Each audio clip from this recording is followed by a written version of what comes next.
Para entendermos o que é uma prova, uma tentação e o galardão e a conquista do prêmio, vamos usar como base o povo de Israel na sua travessia pelo deserto.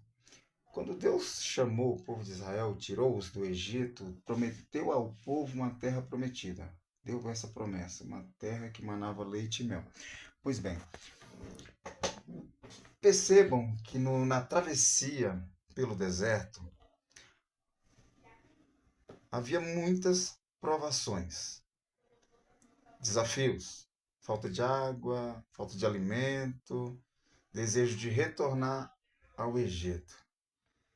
Digamos que o deserto é inevitável. Para a conquista da terra prometida, o deserto é inevitável. Para a conquista do galardão, o deserto é inevitável.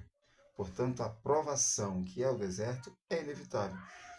E as tentações que estão no deserto, elas advêm das dificuldades alcançadas na travessia do deserto. Porque senão, vejam, a falta de água produz um desejo muito intenso de voltar ao Egito.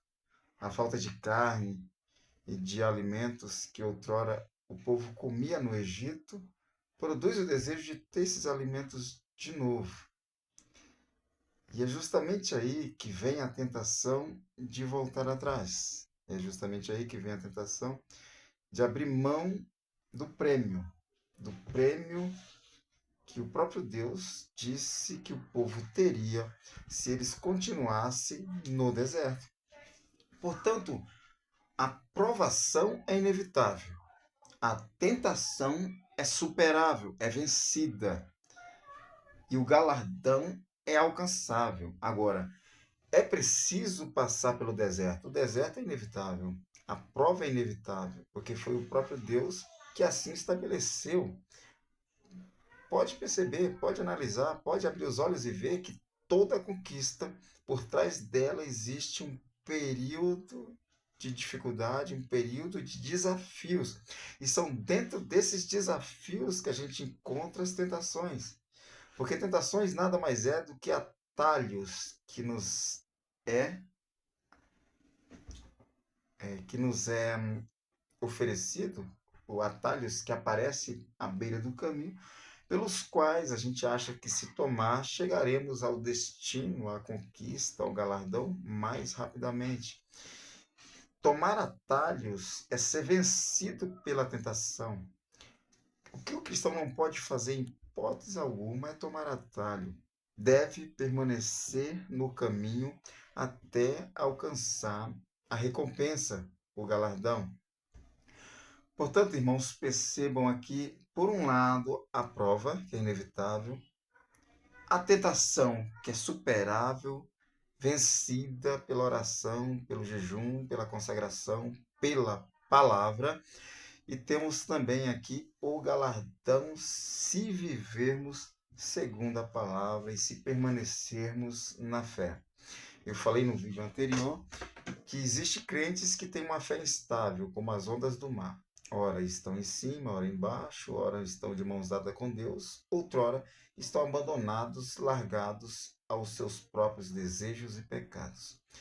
E não é para viver assim, porque de uma fonte não se jorra água doce e salgada, e de um pé de uva não gera outro tipo de fruta. Ou seja, o cristão deve produzir o fruto de Deus, o fruto produzido pelo Espírito de Deus, e não um fruto de um outro espírito ou da sua própria concupiscência ou dos seus próprios desejos. Portanto, essa vida cristã fracassada, de ora vencer a tentação e outrora perder para ela, não é a vida que Deus quer que tenhamos. E é por isso mesmo que eu foquei nesse texto de Tiago, capítulo 1, e alguns versículos do capítulo 1 e o versículo 12, 13, 14 desse mesmo capítulo, que fala sobre tentação. E o texto diz que quando a gente é tentado, a gente não é tentado por Deus, porque Deus não pode ser tentado pelo mal e ele não tenta ninguém. Quem nos tenta? Somos tentados pela nossa própria cobiça, pela nossa própria concupiscência, pelos nossos próprios desejos pecaminosos, quando estes nos atrai e seduz. E também pelo tentador. Não podemos esquecer aqui que quem mais se satisfaz com a queda do cristão é Satanás, o nosso adversário. Ele se alegra com o nosso fracasso, com a nossa queda, com o nosso distanciamento de Deus.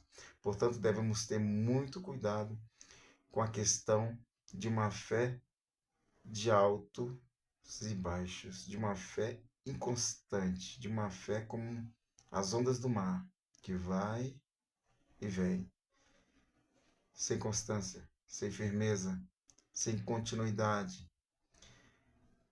E é possível, em Cristo, por Cristo, é possível viver uma fé firme, saudável, constante e que influencia outras pessoas, que demonstra como é viver o cristianismo real e autêntico, uma fé carregada e confirmada pela palavra.